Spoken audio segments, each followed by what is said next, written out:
Hello friends, super കൺപണി സീരിയലിൻ്റെ latest റിവ്യൂയിലേക്ക് എല്ലാ കൂട്ടുകാർക്കും സ്വാഗതം. അങ്ങനെ തന്നെ മാനസയും അതുപോലെ സുമിത്രയും കൂടി സംസാരിക്കുകയാണ് കേട്ടോ. കാരണം നീ എന്തായാലും സാഗറിൻ്റെ മരുമകളായിട്ട് തന്നെ ആ വീട്ടിലേക്ക് കയറി പറ്റാനായിട്ട് ശ്രമിക്കണമെന്ന് പറയുമ്പോൾ മനസ്സ തിരിച്ചു പറയാണ്, എനിക്കതിന് ഇനി സാധിക്കുമെന്നറിയില്ല. കാരണം കൃഷ്ണ എനിക്ക് കിട്ടില്ല. കൃഷി കൺമണിയുടെ സ്വന്തമായി കഴിഞ്ഞു. ഇനി അതിൽ നിന്ന് പിന്മാറാൻ അവനും കഴിയില്ല, അവൾക്കും കഴിയില്ല. പിന്നെ എൻ്റെ ആഗ്രഹങ്ങളൊക്കെ അതൊക്കെ ഞാൻ ഉപേക്ഷിച്ചു. ഇനി അതിനെക്കുറിച്ചൊന്നും ഞാൻ ചിന്തിക്കുന്നതുമില്ല, ഒന്നുമില്ല. എന്നെ വെറുതെ വിട്ടേക്ക്, ഞാൻ തോറ്റുപോയിരിക്കുകയാണെന്ന് പറയുമ്പോൾ അതെന്താ അങ്ങനെ പറയുന്നത്? നീ തോറ്റുപോയിട്ടില്ല, നീ ജയിക്കാൻ പോകുന്നവളാണെന്ന് പറയുന്നുണ്ട്. നിങ്ങൾ എന്തൊക്കെയാണ് പറയുന്നത്? നിനക്ക് സാഗറിൻ്റെ മരുമകളാകണ്ടേ? കൃഷി എന്നെ വിവാഹം കഴിക്കില്ല എന്ന് നിങ്ങളുടെ അടുത്തല്ലേ ഞാൻ പറഞ്ഞത്. പക്ഷേ നിങ്ങളത് കേൾക്കാൻ പോലും തയ്യാറാവുന്നില്ലല്ലോ. ഈ കൃഷി മാത്രമാണോ സാഗറിൻ്റെയും സുജാതയുടെയും മകൻ എന്ന് പറയുമ്പോൾ തീർച്ചയായും കൃഷി അല്ലാതെ വേറെ ഏത് മക്കളാണ് അവനുള്ളത് എന്ന് പറയുന്നുണ്ട്. നീ അറിയാത്ത കുറച്ച് രഹസ്യങ്ങളുണ്ട് മാനസേ. കാരണം നിൻ്റെ ചുറ്റും നടക്കുന്നത് അതാരും നിന്നെ അറിയിച്ചിട്ട് കൂടെ ഇല്ല എന്ന് പറയുന്നുണ്ട്. നിങ്ങൾ എന്തൊക്കെയാണ് പറയുന്നത്? കൃഷി അല്ലാതെ വേറൊരു മകൻ അവിടെ ഉണ്ടെന്ന് എനിക്ക് തോന്നിയിട്ടില്ലല്ലോ. ആകെ രണ്ട് മക്കളല്ലേ അവർക്കുള്ളൂ, കൃപയും കൃഷും എന്ന് പറയുന്നുണ്ട്. അത് നിൻ്റെ തെറ്റിദ്ധാരണ മാത്രമാണ്. കാരണം വെച്ചിട്ടുണ്ടെങ്കിൽ സുജാതയ്ക്കും സാഗറിനും ഒരു മൂത്ത മകനുണ്ടായിരുന്നില്ലേ, പ്രസവത്തോടു കൂടി മരിച്ചു എന്നല്ലേ പറഞ്ഞ് നീയും കേട്ടിട്ടുണ്ടാവുമല്ലോ. തീർച്ചയായും ഞാനും കേട്ടിട്ടുണ്ട് അങ്ങനെയൊക്കെ. പക്ഷെ ആ കുഞ്ഞ് മരിച്ചിട്ടില്ല എന്ന് പറയുന്നുണ്ട്. അതെന്താ? അത് അതിനൊരു കാരണം കൂടി ഉണ്ട് അതിൻ്റെ പുറകെ. അത് പിന്നെ പറയാം. മാത്രമല്ല ആ കുട്ടിയെ എടുത്തു വളർത്തിയത് ഞങ്ങളാണ്. സുമിത്രയും ബാലഗോപാലിൻ്റെയും മകനായിട്ട് അവൻ വളർന്നു കഴിഞ്ഞു എന്ന് പറയും. ആ മകൻ ആരാണെന്നാണ് മാനസ ചോദിക്കുന്നത് കേട്ടോ. ആ മകനാണ് ബലരാമൻ. നീ കേട്ടിട്ടുണ്ടാവും ബലരാമനെ കുറിച്ച്. അയാളാണെന്ന് പറയുന്നുണ്ട്. നിങ്ങൾ വലിയ തമാശയൊക്കെ പറയുന്നുണ്ടല്ലേ? വെറുതെ അല്ല. നിങ്ങൾക്ക് കൺമണിയുടെ കയ്യിൽ നിന്ന് അടി കിട്ടിയത് തലയ്ക്കാണോ?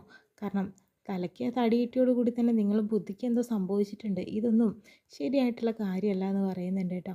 അങ്ങനെ നീ പറയേണ്ട മനസ്സേ, ഞാൻ പറഞ്ഞത് സത്യമാണ്. അല്ലെങ്കിൽ അന്ന് ആ ജൂബിലി ഹോസ്പിറ്റലുണ്ടായിരുന്ന നേഴ്സുണ്ട് ലാലി, അവളോട് വേണമെങ്കിൽ ചോദിക്കാം എന്ന് പറയുമ്പോഴത്തേനും അന്ന് ശ്രീദേവി പറഞ്ഞു ഇവിടെ ഒരു ലാലിയും അതുപോലെ തന്നെ ഭാഗ്യശ്രീ പറഞ്ഞിട്ടുണ്ട്, രണ്ടുപേര് വന്നിട്ടുണ്ട് ദേവ്ജിയെ കാണാൻ എന്നൊക്കെ. അതൊക്കെ ഓർത്തെടുക്കുന്നുണ്ട് കേട്ടോ.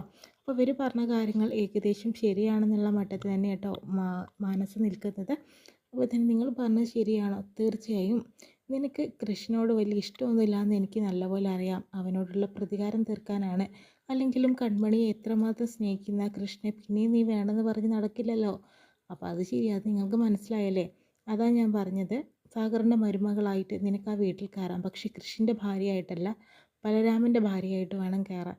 ബലരാമനാണെങ്കിൽ ഒരു പാവമാണ്, സ്നേഹിക്കുന്നവർക്ക് വാരിക്കോരി കൊടുക്കുന്നവനാണ് കേട്ടോ. വളരെയധികം സ്നേഹത്തോടുകൂടി സംസാരിക്കുന്നവനാണ്. അവനെക്കൊണ്ട് നിനക്ക് ഒരു കുഴപ്പവും ഉണ്ടാവില്ല, അതെനിക്ക് ഉറപ്പുണ്ട് എന്ന് പറയുന്നുണ്ട്. അവൻ മിടുക്കനാണ്, എന്തുകൊണ്ടും കൃഷിനേക്കാളും. കൃഷി ഒരുപാട് പെൺകുട്ടികളെ സ്നേഹിച്ചിട്ടുണ്ടെന്നൊക്കെയല്ലേ പറയുന്നത് ബലരാമൻ. ഒരു പെണ്ണിൻ്റെയും മുഖത്ത് പോലും നോക്കാത്തവനാണ്. അവൻ്റെ മനസ്സിൽ സ്നേഹം മാത്രമേ ഉള്ളൂ എന്ന് പറയുന്നുണ്ട്. അവനെ നീ പോയി കാണണം. എന്നിട്ട് കാര്യങ്ങളൊക്കെ ഞാൻ പറഞ്ഞ പോലെ തന്നെ മുന്നോട്ട് പോകണം. എന്തായാലും നമ്മുടെ ശത്രുക്കളെ ഒതുക്കാൻ ഇത് തന്നെയുള്ളൂ ഇനിയൊരു മാർഗം എന്ന രീതിയിൽ പറഞ്ഞ സുമിത്ര മാനസയ്ക്ക് എരിപിരി കൂട്ടി കൊടുക്കുന്നുണ്ട് കേട്ടോ. പിന്നെ ഈ അമ്മായിമാരെ കേട്ടോ കാണിക്കുന്നത്. അമ്മായിമാരാണെങ്കിലോ ഇരുന്ന് സംസാരിക്കുന്ന സമയത്ത് തന്നെ ധനലക്ഷ്മി അങ്ങോട്ട് വരുന്നുണ്ട്. അമ്മായി എന്നെ പറ്റിച്ചല്ലേ ഇംഗ്ലണ്ടിൽ കൊണ്ടുപോകാമെന്ന് പറഞ്ഞിട്ട്, പിന്നെ ഈ നാളെയല്ലേ അമ്മായി പോകുന്നത്. നിന്നെ ഞാൻ കൊണ്ടുപോകണടി. കാരണം നീ ഒരു ചതിയത്തിയാണ്. നീ ആ കൺമണി എത്രമാത്രം ഉപദ്രവിച്ചു. പിന്നെ ഞാൻ എങ്ങനെ നിന്നെ കൊണ്ടുപോവാ? എന്നെ കൊണ്ടൊന്നും സാധിക്കില്ല. നീ ഇവിടെ തന്നെ നിന്നാൽ മതി എന്ന് പറയുന്നുണ്ട് കേട്ടോ. ഇത് ചതിയാണ്. ആ ചതി തന്നെ. എൻ്റെ പൈസ കൊടുത്ത് നിങ്ങൾക്ക് എന്തൊക്കെ സാധനങ്ങൾ വാങ്ങിത്തന്നു, എന്നിട്ടും നിങ്ങൾക്ക് എന്നോട് ചതിയാണോ ചെയ്തത്? വിസ അയച്ചു തരാമെന്നൊക്കെ പറഞ്ഞല്ലേ, നിനക്കൊന്നും അയച്ചു തരില്ല, കയറിപ്പോടിയെന്ന് പറഞ്ഞിട്ട് ധനലക്ഷ്മി ആട്ടി വരുന്നു കേട്ടോ. പിന്നെയും ഹോസ്പിറ്റലിൽ തന്നെ കേട്ടോ കാണിക്കുന്നത്. ബലരാമനാണെങ്കിലോ വാഷ്റൂമിൽ പോയിട്ട് വരുന്ന സമയത്ത് തന്നെ പെട്ടെന്നൊരു വയറിൻ്റെ സൈഡിലൊരു വേദന വരുന്നുണ്ട്. അങ്ങനെ വേദന വരുമ്പോഴത്തേനും സ്റ്റിച്ച് പൊട്ടുകട്ടോ ചെയ്യുന്നത്. അങ്ങനെ ബ്ലഡ് വരുന്നു. ഹെൽപ്പ് എന്ന് പറഞ്ഞ് വിളിക്കട്ടെ, എല്ലാവരെയും വിളിക്കുന്ന സമയത്ത് തന്നെയാണ് മാനസ അങ്ങോട്ടേക്ക് വരുന്നത്.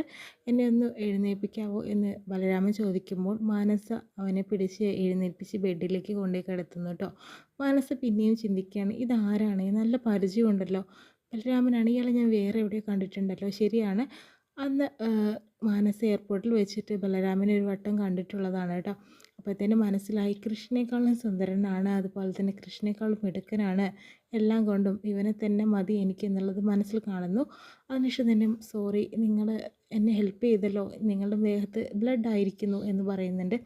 അത് സാരില്ല, എനിക്ക് ഹെൽപ്പ് ചെയ്യുന്നതൊക്കെ വലിയ ഇഷ്ടമാണ്, ബ്ലഡല്ലേ അത് ഞാൻ കഴുകി കളഞ്ഞോളാം. പക്ഷേ ആ ബ്ലഡിനെ പിടിച്ചിട്ട് മനസ്സ് പറയുന്നുണ്ട്, കൃഷേ നിൻ്റെ ദേഹത്ത് ഓടുന്ന ചോര തന്നെയാണ് ഇത്, ഇവനെ ഞാൻ വിവാഹം കഴിക്കും, നിന്നെ കുടുംബമടക്കം ഞാൻ തല്ലിച്ചതയ്ക്കും, അങ്ങനെ രീതിയിലൊക്കെ സംസാരിക്കുന്നുണ്ട്. അന്വേഷിച്ച് തന്നെ കുട്ടി ആരാണ്, എവിടെ നിന്ന് വരുന്നതെന്ന് വെച്ചൊക്കെ ചോദിക്കുന്നു. ഞാൻ എൻ്റെ ഒരു ഫ്രണ്ട് ഇവിടെ അഡ്മിറ്റായി കിടക്കുന്നുണ്ട്, അവളെ കാണാൻ വേണ്ടി വന്നതാണ്. ആ സമയത്താണ് ഇതിനകത്ത് നിന്ന് ഹെൽപ്പ് മീ എന്ന് ചോദിച്ച് വിളിക്കുന്നുണ്ടായിരുന്നു. അപ്പോൾ എന്താവും എന്ന് പറഞ്ഞിട്ട് കയറി വന്നതാണെന്ന് പറയുന്നുണ്ട്. ദൈവമായിട്ടാണ് കുട്ടീനെ ഇവിടെ എത്തിച്ചത്, പെട്ടെന്ന് തന്നെ എനിക്ക് ഒരു വയ്യാണ്ടായി, കൂടെ ആരും ഇല്ലേന്ന് ചോദിക്കുന്നുണ്ട്. ഞാനൊരു ജയിൽ പുള്ളിയാണ്, കുട്ടിക്ക് പേടിയുണ്ടോ എന്ന് ചോദിക്കുന്നു. എനിക്കെന്തിനാ പേടി, നിങ്ങളെ കണ്ട പേടി തോന്നില്ലല്ലോ, നിങ്ങളൊരു സത്യസന്ധനാണെന്നേ തോന്നിയിട്ടുള്ളൂ. പിന്നെ എൻ്റെ അനിയത്തി ഇവിടെ ഉണ്ടായിരുന്നു, അവളിപ്പോൾ എന്തൊരാവശ്യത്തിന് പുറത്ത് പോയതാന്ന് പറയാട്ടോ.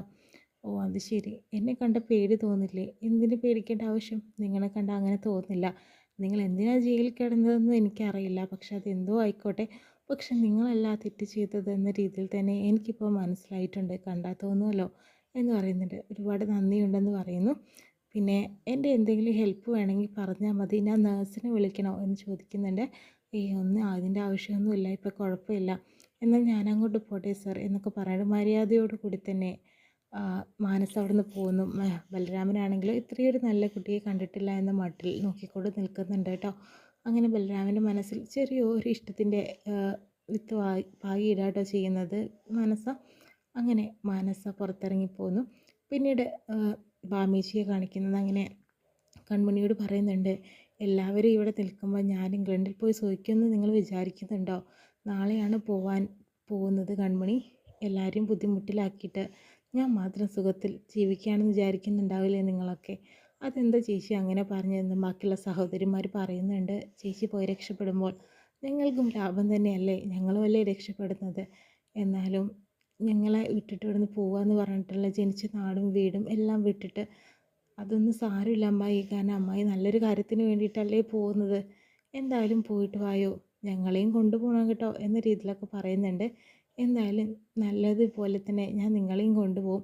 പിന്നെ എന്തായാലും കൺമണിക്ക് പാരീസിലും പോകാനായിട്ടുണ്ടല്ലോ എന്ന് പറയുമ്പോൾ, അതൊക്കെ നടക്കും അമ്മായി, ഇപ്പോൾ കുറച്ച് പ്രശ്നത്തിലൊക്കെ നിൽക്കുകയാണെന്ന് പറയുന്നുണ്ട്.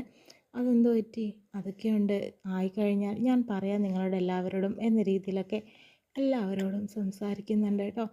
എന്തായാലും ബാമേച്ചി പറയുന്നുണ്ട്, എന്തായാലും ഏത് തിരക്കാണെങ്കിലും കൺമണിയുടെയും കൃഷി സാറിൻ്റെയും കല്യാണത്തിന് ഞാൻ എന്തായാലും വരും കേട്ടോ, അതിൻ്റെ ആവശ്യമൊന്നുമില്ല അമ്മായി, കാരണം ജോലിയാണ് പ്രധാനം, നല്ലൊരു ജോലി അമ്മായിക്ക് കിട്ടിയിരിക്കുകയല്ലേ, അതുമായിട്ട് മുന്നോട്ട് പോകണം, കല്യാണമൊക്കെ നടന്നോളും. ബാക്കിയുള്ള അമ്മായിമാർ പറയുന്നുണ്ട്, ഞങ്ങളൊക്കെ ഉണ്ടല്ലോ ചേച്ചി, അതുകൊണ്ട് വിഷമിക്കേണ്ട കാര്യമൊന്നുമില്ല എന്ന് പറയുന്നുണ്ട്. അങ്ങനെ കൺമണി എന്തായാലും അമ്മായിമാർ എല്ലാം പാക്ക് ചെയ്ത് കഴിഞ്ഞോ, ഇല്ല കുറച്ചുകൂടി ഉണ്ടെന്ന് പറയുന്നുണ്ട്, എന്ന് നമുക്ക് പോയി പാക്ക് ചെയ്യാം എന്ന് പറഞ്ഞിട്ട് കൊണ്ടുപോകുന്നു കേട്ടോ. അതിനുശേഷം തന്നെ പാരീസിലേക്ക് പോകാൻ പറ്റാത്തതിൻ്റെ ഒരു വിഷമം കൺമണിയുടെ മുഖത്തുണ്ട് കേട്ടോ. എന്തായാലും കൺമണിയുടെ ആഗ്രഹങ്ങളെല്ലാം തന്നെ നടക്കും. ഇത്രയും കാണിച്ചുകൊണ്ട് ഇന്നത്തെ എപ്പിസോഡ് വിശേഷം കഴിയുന്നത്. പ്രൊമോ റിവ്യൂ ആയിട്ട്